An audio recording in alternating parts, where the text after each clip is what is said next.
Velkommen til unboxing af de nye produkter fra SAS. Jeg har fået 4 forskellige produkter, som jeg vil prøve at åbne op og se, hvordan det ser ud indeni, så I også skal se med. Vi har set den sidste på Facebook Live, at vi lavede koprodukt, der er over 70 forskellige opskrifter, så det er kun et udvalg af det. Men vi prøver at gå frem med den første og kigger, hvad det er for noget. Det er så roast beef med spars og kartoffelsalat og noget broccoli. Så lad os prøve at åbne den op.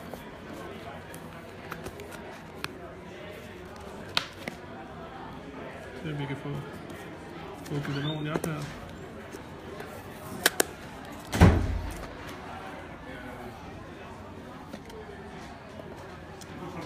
Der ligger et lille velkommen. Der her ligger måltid så nede, der ligger nogle pakker,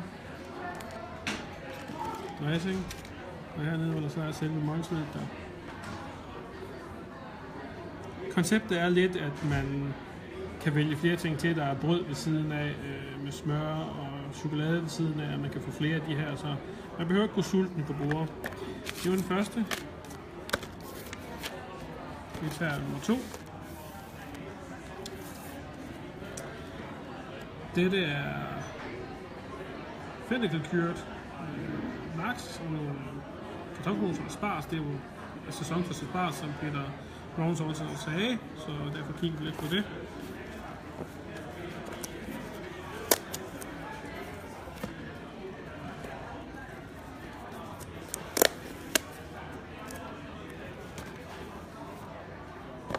Igen en lille velkomst.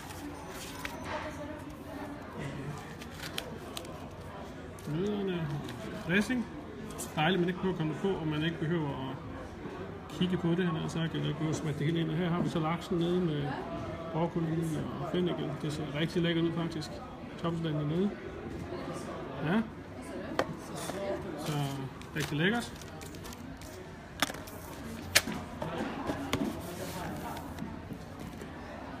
Den tredje her, hvad bliver det så? Det er også noget, det er poached salmon, processeret laks og noget wheatberry salad. Det er ikke helt, hvad det er for noget, men det giver vi på.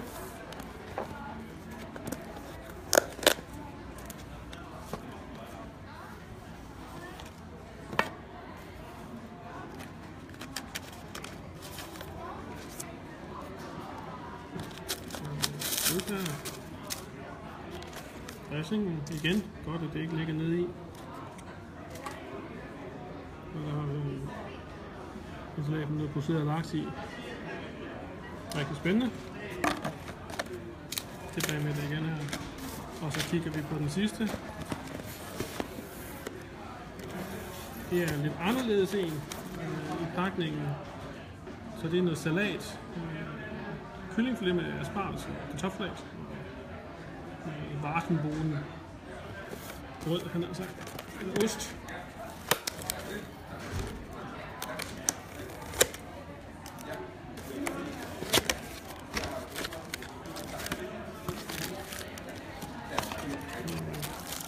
Bestikket er her øverst, og så er der selve kassen dernede, som vi kigger på. Og derved kigger vi lidt på med hensyn til, hvad der ligger inde i kassen. Der er kyllingfilet og salaten. Det ser rigtig, rigtig godt ud. Så det var de forskellige muligheder, der lige var, eller i hvert fald 4 af mulighederne, som SAS havde. Vi tager selvfølgelig nogle billeder af nogle flere og kigger ned på dem, og spændende at se, hvad de kommer frem med, når vi gør det her. Hermed stopper vi denne Facebook Live for Inside Flyer, og vi kommer tilbage næste gang. Ha' en fortsat god dag.